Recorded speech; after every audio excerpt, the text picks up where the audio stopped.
అమ్మ నమస్తే. నమస్తే అమ్మా. అమ్మా హ్మ్. వెయిట్ లాస్ హ్మ్. అవ్వాలంటే హ్మ్. ఎలాంటి మార్పులు చేసుకోవాలమ్మా? వెయిట్ ఎందుకు పుట్ ఆన్ చేస్తారమ్మా? హ్మ్. అంటే కొన్ని కొన్ని సందర్భాల్లో అయిపోతూ ఉంటారు అయిపోతూ కదా! ఉంటుంది. దానికి కొన్ని కారణాలున్నాయి. హ్మ్. కొంతమందికి జన్మతః ఆ! జెనెటికల్‌గా ఉంటుంది. ఉంటుంది సమస్య. కాకపోతే వాళ్ళు కూడా మరీ ఎక్కువ కాకుండా కాస్త అదుపులో ఉండేట్టు చేసుకోవచ్చు. హ్మ్. తర్వాత థైరాయిడ్ ప్రాబ్లమ్ ఉన్న వాళ్ళకి ఉంటుంది. Hmm. Hmm. Wait, wait putting on. అప్పుడు దానికి ట్రీట్మెంట్ తీసుకోవడం, దానికి తగినట్టుగా ఏర్పాట్లు చేసుకోవడం ఉంటాయి.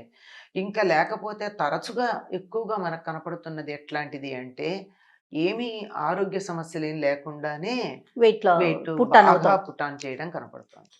తర్వాత బాలింతలు ఒకళ్ళు ఆ! ఆ! బరువు పెరుగుతారు. అది కూడా తగ్గాక పిల్లలకి పాలిస్తూ ఉంటే సహజంగా తగ్గుతారు. లేదంటే తర్వాత దానికి ఏర్పాట్లు చూసుకోవాలి. హ్మ్. ఏంటంటే అసలు హ్మ్. ఆహ్, వెయిట్ పెరగడానికి కారణం మనం తీసుకున్నటువంటి ఆహారం శరీరంలో శక్తిగా పరిణమించకుండా కొవ్వుగా పేరుకుపోవడమే కారణం. అవును. అవును. అంతే గదా! అవునమ్మా. అతి మామూలు భాషలో చెప్పుకోవాలంటే అంతే కారణం. హ్మ్. అటువంటిది దాన్ని అది కొవ్వుగా మారకుండా ఏర్పాటు చూసుకోవాలి. ఏం చేయాలి కొవ్వుగా మారకుండా ఉండాలంటే? ఖర్చు చేయాలి. ఖర్చు చేయాలి. ఖర్చు చెయ్యాలి అంటే ఎప్పుడు ఖర్చు చేస్తారు? పగటిపూట పని చేస్తే ఖర్చు చేస్తారు. హ్మ్. అంతే గదా! శ్రమ కల్పించాలి. ఆ! ఇప్పుడు సాధారణంగా ఈ వెయిట్ పుట్ ఆన్ చేసేటటువంటి వాళ్ళు 2, 3 తరగతులకు చెందుంటారు. ఓకే అమ్మా. ఒకటి రాత్రి పూట బాగా తినేవాళ్ళు. హ్మ్. హ్మ్. 2 కూర్చున్న చోటు నుంచి కదలకుండా పనిచేసేవాళ్ళు. ఓకే అమ్మా. హ్మ్. హ్మ్. హ్మ్. ఇంకొకళ్ళు అసలు అవసరం ఉన్నా లేకపోయినా 24 గంటలు నోరనే మిల్లు ఆడుతూ ఉండేవాళ్ళు. 3 రకాలు. అవును. అవును.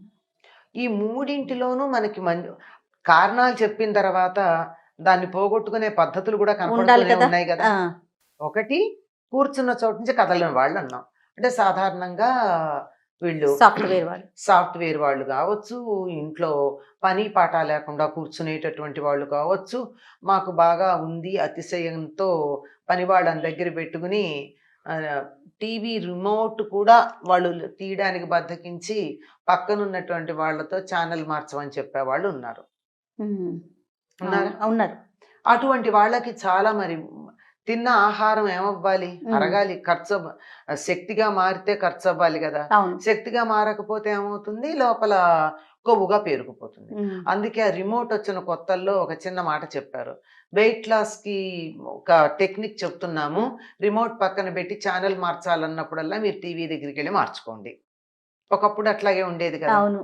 అలా టీవీ దగ్గరికెళ్ళి ఛానెల్ మార్చినప్పుడన్నా మనకి కొంతన్నా లేచిన యాక్టివిటీ ఉంటుంది. ఉంటుంది కాబట్టి. హ్మ్. అంటే దానివల్ల పెద్దగా శ్రమ తగ్గుతుంది. ఎక్కువగా ఖర్చయిపోతాయి క్యాలరీస్ అని చెప్పలేం గానీ, అసలు కదలకుండా కూర్చోవటం కన్నా నయం గదా! అవునమ్మా. అంచేత చురుకుగా పనిచేయడం అన్నది మొదలుపెడితే, ఈ మధ్య కాలంలో కార్పొరేట్ ఆఫీసుల్లోనూ, తర్వాత ఈ ఎంఎన్‌సీల్లోనూ వాటిల్లో గూడా అంటే ప్రస్తుతం 2 ఏళ్ల నుంచి ఎక్కువ లేదనుకో, ఇంటి హ్మ్. దగ్గరే చేస్తున్నారు. అంతకుముందు వాళ్ళు చెప్పేవాళ్ళు. వాళ్ళు లేచి ప్రతి హాఫ్ అన్ అవర్‌కి లేచి 10 అడుగులు వేసి అటు ఇటుగా. రండి. ఆ! అంటే దానివల్ల 2, 3 ఉపయోగాలున్నాయి. ఏమిటంటే ఒకటి కాస్త ఎనర్జీ ఆ! ఆహ్, ఖర్చవ్వడం, క్యాలరీస్ ఖర్చవ్వడం. తర్వాత బద్ధకం తగ్గి కాస్త చురుకుగా ఫోకస్డ్‌గా ఉండడం. ఉండటం. ఆ మొనాటనీ తగ్గుతుంది. హ్మ్. ఆ హ్మ్. మొనాటనీ తగ్గి పని జేస్తారని. హ్మ్. అదొకటి ప్రధానమైనటువంటి కారణం. ఓకే అమ్మా. వీలైనంత వరకు కదులుతూ ఉండడం. ఓకే. ఇది ఒకటైతే, ఇంకొకటేమిటంటే ఇందాక అన్నాను. మనం వెయిట్ పెరగడానికి కారణం మనం తిన్న ఆహారం ఎనర్జీగా, క్యాలరీస్‌గా అయ్యేది ఖర్చవ్వాలి అని. అలా ఖర్చవ్వకపోతే కొవ్వుగా పేరుకుపోతుందని. ఎప్పుడు ఖర్చవుతుంది?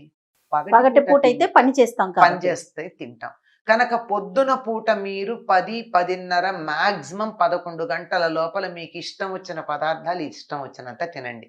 ఏవైనా వైద్యుడు ఇవి తినొద్దు అని వేరే అనారోగ్య కారణంగా చెబితే తప్ప. ఆ! తినొచ్చు. ఓకే అమ్మా. చక్కగా తినండి. రోజంతా ఇంతో అంతో పని చేస్తాం గదా! అంతా కదలకుండా కూర్చున్న వాళ్ళన్నా అవునవును. కనీసం మంచినీళ్ళు ఎవరన్నా తెచ్చిస్తే తాగడానికన్నా చెయ్యి కదుపుతారు గదా! అవును. కనీసం. కనీసం. అట్లాంటివేవో ఉంటాయి. ఓ ఫోనొస్తే మాట్లాడడం ఏదో ఒకటుంటాయి. ఇంతో అంతో పని చేస్తారు కదమ్మా! అవునమ్మా. అందువల్ల కొద్దిగా అన్నా ఖర్చవుతుంది. హ్మ్. అది పర్వాలేదు. కానీ రాత్రి నిద్రపోవడానికి 3 గంటల ముందు తిన్నది కూడా ఇంతో అంతో ఖర్చు అవుతుంది. కనుక వెయిట్ పుట్ ఆన్ చేయకూడదు అనుకున్న వాళ్ళు రాత్రి నిద్రపోయే సమయానికి 3 గంటల ముందు తినడం మానేయాలమ్మా. అది కానీ ఒబేసిటీ తగ్గించుకోవాలి అనే లక్షణం అనే కోరిక గనక ఉన్నట్టయితే అదొక్కటి చేయాలి తప్పనిసరిగా. ఆకలేస్తుందండి, వేస్తుంది, ఎందుకేదో అలవాటు కదా. ఆ సమయానికి లోపల జీర్ణరసాలు ఉత్పత్తి అవ్వడం అన్నది మొదలవుతూ ఉంటాయి. ఆకలి అంటే అదే కదా. ఆ జీర్ణరసాలు ఉత్పత్తి అయినప్పుడల్లా కాసిన మంచినీళ్ళు తాగుతూ ఉండండి. ఓకే. లేదంటే దాంట్లో కొద్దిగా నిమ్మరసం వేసుకోండి. ఓ. ఇది ఒకటి. అది పగలెంత తిన్నా పర్వాలేదు కానీ సూర్యాస్తమయం తర్వాత తినడం మానితే ఒబేసిటీ చాలా వరకు తగ్గుతుంది. తగ్గుతుంది. ఇది ఆహార నియమంలో పాటించాల్సింది. మరొకటి ఏమిటి అంటే అధికంగా కొవ్వు పదార్థాలు ఉన్నవి కానీ, బేక్డ్ ఫుడ్స్ కానీ, జంక్ ఫుడ్స్ కానీ, ఏరేటెడ్ డ్రింక్స్ కానీ కానీ తాగడం మానేయాలి. ఓకే అమ్మా. ఏరేటెడ్ డ్రింక్స్ల వల్ల కూడా ఉమ్. డైజెషన్కి సంబంధించిన సమస్యలు వస్తాయి. ఉమ్. ఈ ఏరేటెడ్ డ్రింక్స్లో ఏమి ఎయిర్ ఉంటుంది? కార్బన్ డైఆక్సైడే కదా. అవునవును. అంటే అది కర్బనమే కదా, బొగ్గే కదా. అక్కడ లోపల చేరడం, గట్టిగా ఉండడం, అది పుషౌట్ చేసేటటువంటి ఫెసిలిటీ ఉంటే సరి, లేకపోతే పేరుకుపోవడం, ఇట్లాంటివన్నీ జరుగుతాయి. కనుక అవి మానేయడం, వీలైనంత తీపి పదార్థాలు కొంచెం తగ్గించాలి. తీపి పదార్థాలు అన్నప్పుడు కూడా పంచదార మానేయాలి. బెల్లం పర్వాలేదు, కొంచెం తీపి కావాలంటే, అది కూడా ఎక్కువని కాదు, కొంచెం పర్వాలేదు. అందువల్ల ఏం చెప్తారంటే తీపి మానేయమంటే నేరుగా మానేయలేరు కనుక కాఫీ టీలు మానేయండి అంటారు. అవును. దానికి మేము మానలేము అనుకుంటే షుగర్ లెస్ తాగండి. తప్పదు అనుకుంటే అందులో కొద్దిగా బెల్లం వేసుకోండి. అంతేగాని పూర్వం బెల్లం కాఫీ తాగేవాళ్ళు కొంతకాలం పంచదార దొరకని రోజుల్లో, అది బెటర్. కానీ ఇది షుగర్ మానేయాలి, మైదా మానేయాలి, జంక్ ఫుడ్స్ మానేయాలి, ఏరేటెడ్ డ్రింక్స్ మానేయాలి. ఇవేమీ మానేయకుండా మాకు వెయిట్ లాస్ అంటే ఎట్లా కుదురుతుంది? అంటే ఇది నార్మల్ ఫుడ్ తినేవాళ్ళకి. అట్లా కాకుండా నాన్ వెజిటేరియన్ లాంటివి తినేవాళ్ళు ఆ విషయంలో ఎంత జాగ్రత్త పడాలో వాళ్ళకి తెలుసు. తెలియకుండా ఇవన్నీ తెలిసాక అది ఎందుకు తెలియదు? తప్పనిసరిగా అది కూడా ప్రత్యేకంగా కొన్ని ఏవో ఉన్నాయి, కొన్ని మాత్రమే పరిమితం ఒబేసిటీ తగ్గడానికి, మరి కొన్ని ఉండకూడదు అని. ఆ రకమైన ఆహార నియమాలు, సమయం పాటించటం అన్న చాలా ప్రధానం. పొద్దున తినదరుగుతుంది కానీ రాత్రి తినది పేరుకుంటుంది.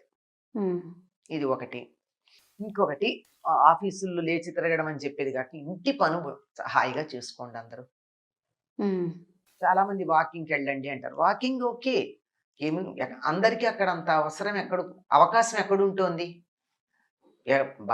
మంచి గాలి ఉండేటటువంటి చోటికి వెళ్ళే వీలే తక్కువ ఉంటుంది కదా. అవును. అక్కడ కూడా ఎయిర్ పొల్యూషన్ ఉంది, బయటికి రావద్దు అని, పైగా ముక్కుకేమో మాస్కులు అవి పెట్టుకుని వెళ్ళి చేస్తున్నాం.